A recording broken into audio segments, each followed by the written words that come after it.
Today we are going to look at M&A and introduction as the module. Let's look at what we're going to cover in the M&A module. Number one, we're going to look at the financial analysis landscape or the financial ecosystem that is present out there. Secondly, we're going to look at how companies look to achieve growth, that is a top line growth and a bottom line growth. Thirdly, we will look at how companies are looking to grow or the vehicles of growth available to the company. After that, we're going to look at the strategic rationale for M&A to achieve those levels of growth. Then we're going to look at valuations in an M&A. How much should you pay for a particular merger and acquisition? Next, what exactly is M&A? The types of M&A, and then let's look at the Indian M&A market. So let's deep dive into the M&A space. First of all, let us kind of try and understand what the financial analysis landscape is about. Firstly, you have investment banking units present. What do investment bankers do? They help in capital raising. Now this can be either through debt or through equity. And then of course they have advisory services. These advisory services are given to clients who are looking to do an M&A or to restructure their business so as to achieve higher growth. Then we have companies which are basically into equity and credit research. Equity research analysts basically look at the listed space or the unlisted space and look to make an investment into a company or partially buy a company and then make money off the fact that the value of the company is going to go up over a period of time. That is in a sense what an equity research analyst does. There can be analysts who even work on the economy, on commodities, on real estate and other asset classes. Then there are credit research analysts. When a company needs to raise debt, they need to be certified by a credit rating agency. The credit rating agency gives them a rating for the business model that is being employed, for the kind of management that is running the show. And based on that credit rating, they can go and get a bank debt, and that credit rating affects their cost of debt or the rate of interest that they're going to pay. Thus, credit rating analysts are basically analysts who are capable of working within the framework of a credit rating agency and giving a credit rating to a company looking to avail a loan. After that, we have something called as project finance. When a company is looking to undertake a certain project, let's say for example, a company wants to build a road.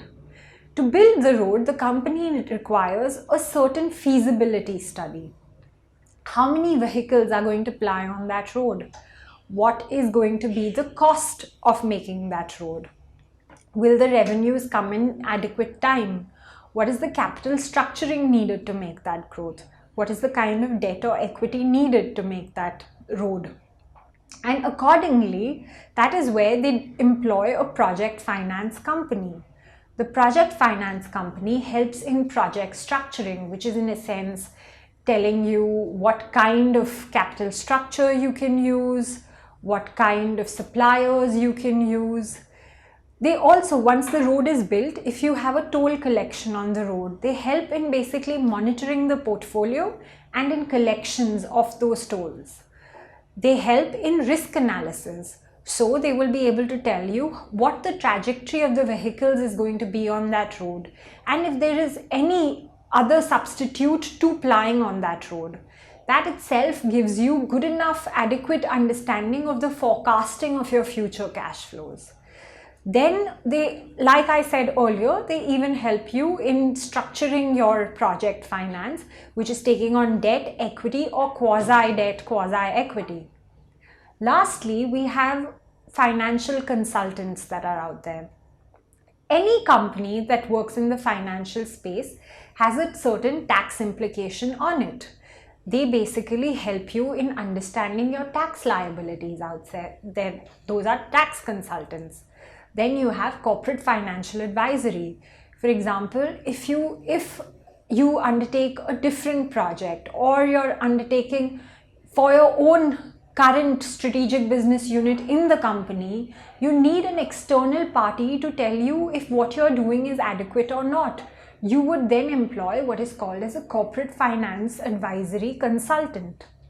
Then you have what are called as forensic and dispute services. So for example, there is a dispute with the excise department, or there is a dispute with the tax department. You need somebody to do a backward understanding of what happened, how that dispute arose, and what is the outcome of that dispute.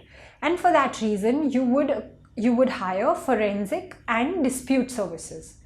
Then you have companies that do M&A transaction services. These are mostly your investment banks that are out there. They provide you with a holistic understanding of what would be the outcome of a particular merger or an acquisition. They even help you understand if they will probably come with you with a list of companies that you can acquire if your objective is to grow through inorganic ways. The other consultants that are out there are reorganization services. So let's say, for example, that you have taken on a lot of debt and you are unable to make that payment of interest, leading you to the brink of bankruptcy. At that point in time, you need somebody out there who is capable of telling you what you're doing is right or wrong and why, and how you can change it around so that you are capable of making those interest payments. So in that sense, you would hire what is called as a reorganization service. This, in a sense, constitutes the entire financial ecosystem out there, and the kind of jobs and the kind of players that are out there in the financial analysis space. Now let's move on to see, for a particular company, please remember, growth is the Bible. As long as the company is growing, the company is doing well, will it continue to generate cash flows? There are two kinds of growth. Number one, there is top line growth. Top line growth, in a sense, is how do I become bigger? How do I increase my sales? How do I sell more? How do I increase my realization per unit? I need my gross sales to go up. These are all questions when you think about top line growth. When you think about bottom line growth, you're essentially thinking about how do I make more money? How do I reduce my costs? How do I increase the quality of my product to be able to sell more to make more money? How do I, for example, increase efficiencies so as to deploy less resources to generate more revenues and thus create more bottom line? I need to have better control of my costs. Lower costs lead to higher bottom line.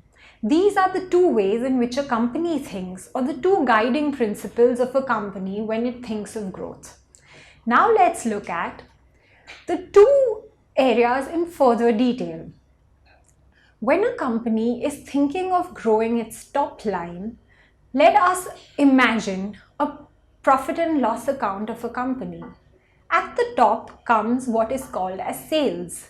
Sales is basically, in a brief sense, the number of units sold and the price per unit sold multiplied together. This is nothing but volumes into realizations. When the company is thinking of top line growth, the company is, in a sense, thinking of how do I increase the number of units sold, or how do I increase the price per unit sold. This, in a sense, would lead to higher sales, which in a sense would lead to higher sales growth. Now let us look at bottom line growth. At the bottom of the profit and loss account statement comes your profit after tax. Thus, profit after tax is nothing but your bottom line. Profitability is nothing but your bottom line. This is the amount that is come up after negating the costs. So after your revenue figure, you have what is called as raw material costs, which leads to your gross margin. Post that, you have operational costs like employee costs, your power and fuel costs, your labor costs, your sales and advertisement costs, your distribution costs, your manufacturing costs, all of them you need to deduct to reach what is called as your operating profit. Then when you deduct interest, you reach to what is called as EBIT. You deduct interest to reach to what is called as PBT, which is profit before tax. Then you deduct tax to reach to what is called as profit after tax. Thus, if you want to increase your profit after tax or increase your bottom line, you need to increase efficiencies in the system, reduce costs in the system, or increase per unit realization in the system. All of these will lead to higher profitability and thus higher bottom line growth. Now let's look at the vehicles of growth available to a company to either grow the top line or the bottom line. Now, if you are a company, you can either make or you can go and buy a product or a process that's available out there. Let's say that you want to make. That is what we call as the organic route. If you don't want to make, then you can go and achieve growth through a vehicle called as the inorganic route. If you go through the inorganic route, you basically have to go and either merge with another company or acquire another company or a product or a process. Let us look at the advantages and disadvantages of growing through the organic route and the inorganic route. For the organic route, one needs an immense amount of time and an immense amount of resources available. Time would lead to creation of a new product or creation of a new process, and thus enabling the company to grow. For the inorganic growth, one needs to look at the options that are available, firstly. Secondly, one needs to look at the market that these products and prices are available in. And thirdly, one needs to know what price to pay for these products that are available. Thus, the inorganic route is just as complicated as the organic route. Now let's look, once one has decided whether one wants to go through the organic route or the inorganic route, the key important thing that is needed to grow is basically funding. Now let us look at the vehicles of funding that are available out there. One can either can go to a private equity investor. What is a private equity investor? An investor which has a pool of capital but is willing to invest it only in private companies. What are private companies? Companies that are not listed on the exchange of a stock market and there is no mark to market on the company is called as a private equity company. Now, the other source of capital that is available is through IPO. IPO is nothing but an initial public offering. A company can go and do an IPO and look for mass scale or crowd-funded money and then get listed on a stock exchange so that it is publicly traded every single day. Like it can go and get listed on the Bombay Stock Exchange or the National Stock Exchange. The other source of financing available is through debt. And for that you need to go to the various banks or the non-banking financial companies out there and raise debt. And if you do not want to raise money for the company completely, then one can create an SPV, which is a special purpose vehicle, put in the project that needs to be financed in the SPV and raise funds at the SPV level. If one does access the equity capital markets, then there are various entities that will come into play. There are analysts who work in the equity capital markets. There are basically buy-side funds who have sources of capital that will look to invest in the equity of a company.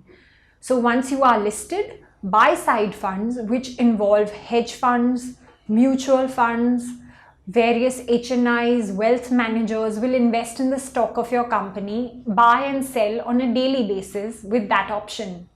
Sell-side funds, on the other side, are in a sense brokerages which have initiating coverages on your report, on your company. They basically come up with an analysis and they think your company is either a buy, sell or a hold, and they release written reports on your companies. Then you have those research analysts pitch these companies to the buy side team. This in a nutshell covers for you the vehicles of growth available. To summarize, there is the organic route and the inorganic route. And if you do pursue the inorganic route, you have to go and find out the companies that are out there, and you have to look for vehicles of financing that particular route that you are going to take, which is either through private equity or through IPO or through debt or project financing. Now let's look at what is the why should one do an M&A? Now there is a life cycle to every company. Initially, the company is in what is called as the startup phase. In the startup phase, the management of the company has an idea about a product or a process, and thus they build that product and process. That is when they require what is called as angel funding. And angel funding, a private equity vehicle, basically invests in the idea before the idea has come into fruition or completely into fruition. They invest on the caliber of the management that's running the show. Thus, that's what angel investing or seed investing is about.